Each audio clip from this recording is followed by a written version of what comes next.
Hello दोस्तों, स्वागत है आपका हमारे इस YouTube चैनल में। उम्मीद करता हूँ आप लोग स्वस्थ होंगे, अच्छे होंगे।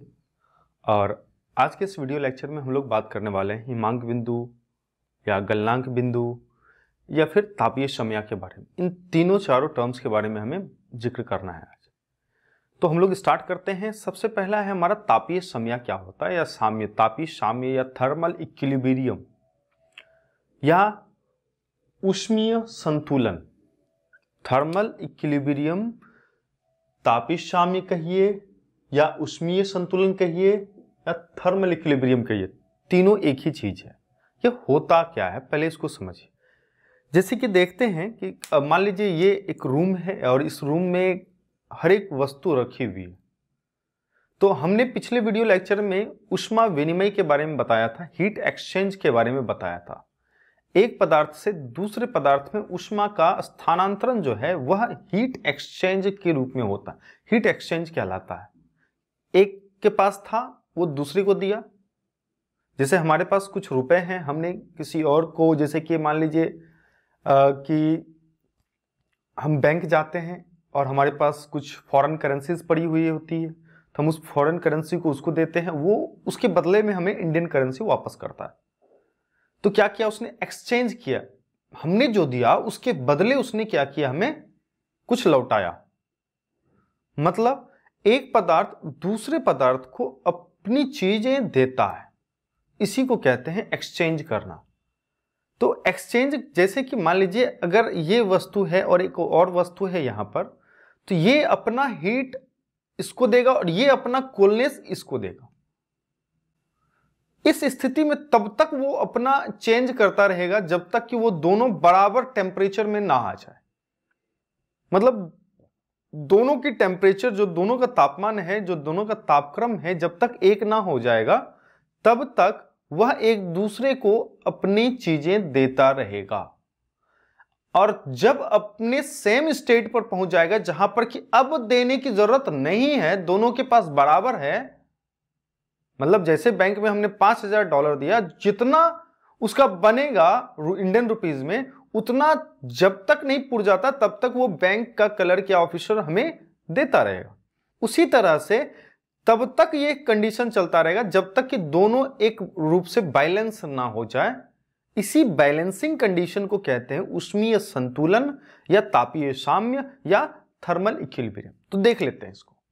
दो भौतिक तंत्र, भौतिक तंत्र मतलब एक भौतिक तंत्र ये और एक भौतिक और तंत्र, दो भौतिक तंत्र ऊष्मीय संतुलन में कहे जाते हैं कि जब उन दोनों के बीच ऊष्मा के लिए पारगम्य मार्ग हो, मतलब दोनों के बीच ऊष्मा का स्थानांतरण हो सके, ऐसा मार्ग अवेलेबल है, फिर भी जो है इसके बावजूद उसके बीच ऊष्मीय ऊर्जा का कोई औसत प्रवाह ना हो रहा। मतलब ऊष्मीय ऊर्जा का उस दोनों के बीच में किसी तरह का कोई एक्सचेंज नहीं हो रहा है, कोई मतलब आदान प्रदान नहीं हो रहा है। ठीक है, तो हम कहते हैं वह पदार्थ कहां है? तापीय समया में है या थर्मल इक्विलिब्रियम में। ठीक है, कोई भौतिक तंत्र स्वयं अपने भीतर ऊष्मीय संतुलन को तब तक ऊष्मीय संतुलन में तब तक कहा जाएगा जब तक उनके सभी भागों का तापमान एक समान हो और समय के साथ परिवर्तित ना हो रहा हो, तब तक ऊष्मीय संतुलन में कहा जाएगा। जैसे मान लीजिए एक मार्कर दूसरा मार्कर, दोनों का टेम्परेचर जो है हर पॉइंट पर 40 डिग्री इसका टेम्परेचर है और दूसरे मार्कर के भी जो हर एक पॉइंट है उसका भी टेम्परेचर 40 डिग्री पर है।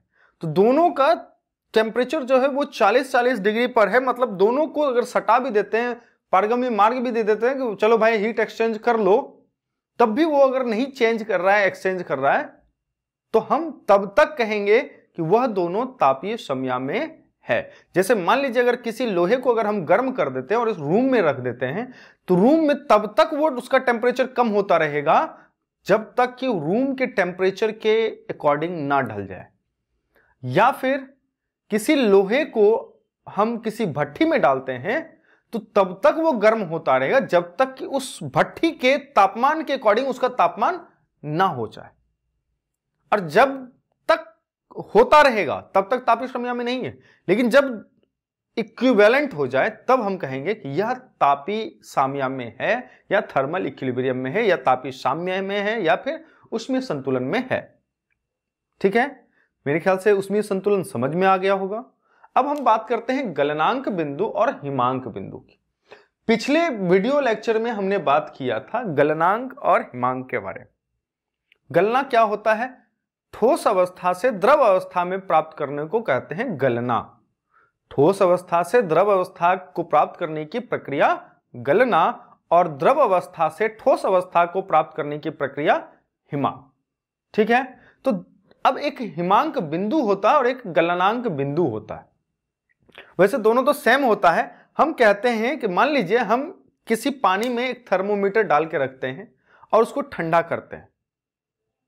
तब तक ठंडा करते हैं जब तक कि वो बर्फ में ना बदल जाए। तो देखेंगे कोई तो एक ऐसा पॉइंट होगा जहां पर कि वो बर्फ की अवस्था को प्राप्त करने लगेगा, मतलब बर्फ की अवस्था को प्राप्त करना शुरू कर देगा। उसी बिंदु को कहते हैं हिमांक बिंदु। और अगर मान लीजिए हम बर्फ को रखे हुए हैं, बर्फ को हम गलाते हैं, पिघलाते हैं, उसमें एक थर्मोमीटर लगा के रखते हैं, वह किसी न किसी एक बिंदु पर पहुंचेगा उसका थर्मोमीटर का पारा, और हम देखेंगे कि वह तब तक उसी टेम्परेचर पर रहेगा जब तक कि वो उसी पर पिघल के पानी ना हो जाए। जिस पॉइंट पर ठोस द्रव को प्राप्त करने लगता है उस पॉइंट को कहते हैं गलनांक, या फिर इसको कहते हैं मेल्टिंग पॉइंट, गलनांक बिंदु।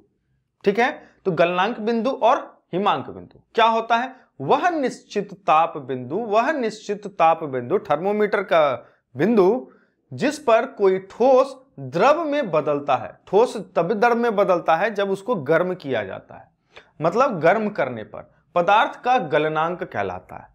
जब हम किसी ठोस को टेम्परेचर देते हैं, वो ठोस अवस्था को छोड़कर द्रव अवस्था को प्राप्त करने लगता है, उसको हम लोग गलनांक कहते हैं और उस बिंदु को गलनांक बिंदु कहते हैं। ठीक है, गलनांक कहलाता है और इसी बिंदु को हम लोग गलनांक बिंदु कहते हैं, यह भी ध्यान में रखना है।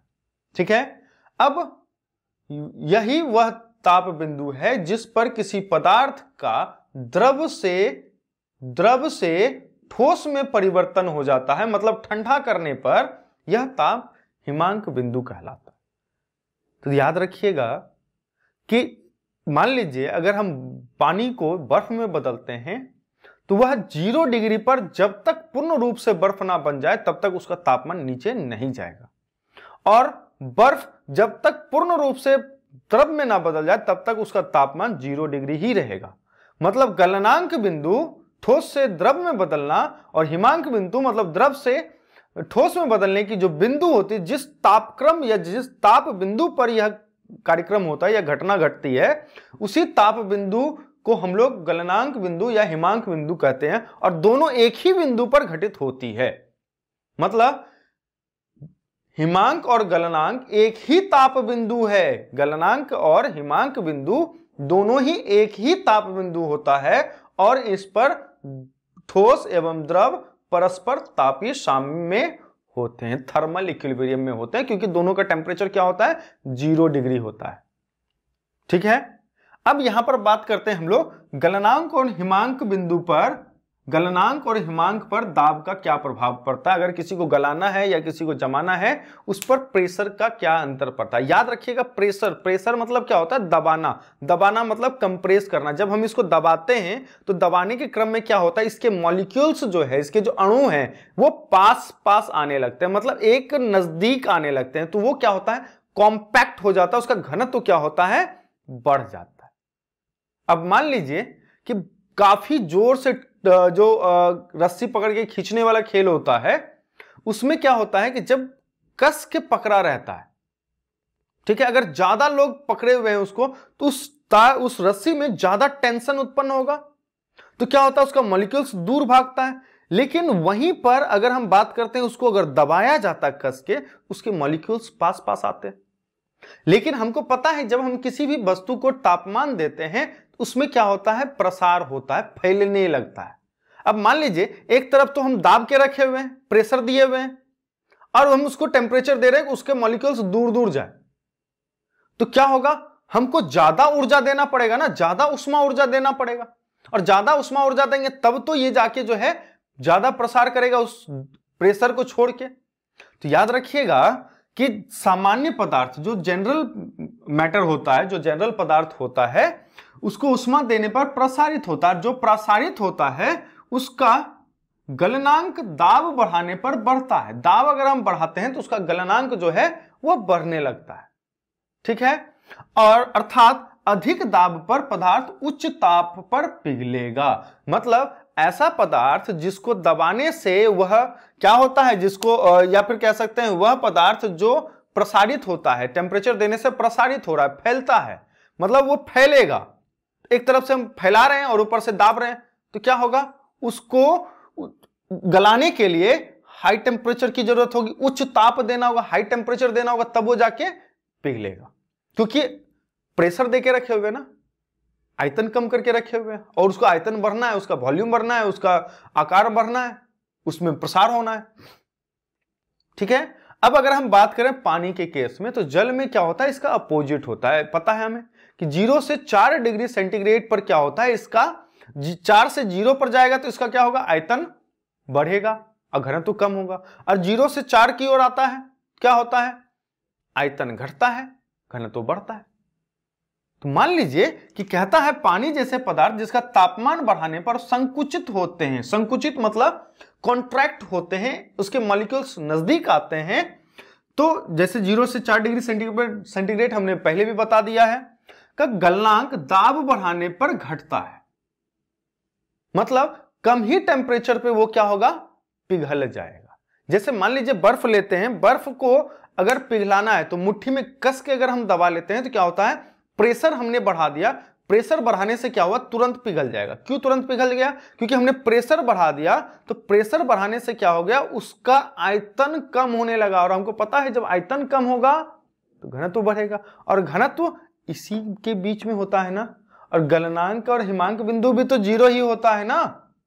इसीलिए कहता है कि बर्फ का क्या कहते हैं, दाब बढ़ाकर बर्फ को कम तापमान पर भी पिघलाया जा सकता है, ठीक है।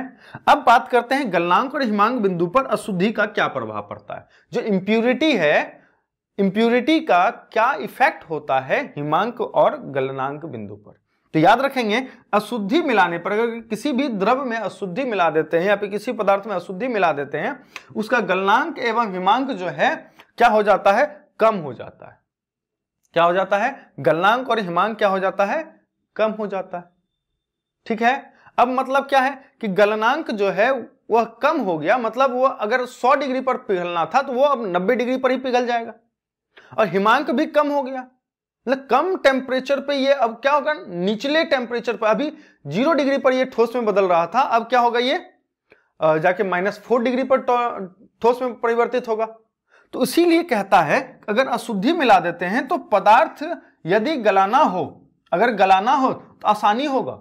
अगर किसी पदार्थ में अशुद्धि है, उसको अगर हमें गलाना है, पिघलाना है, तो वह आसान होगा।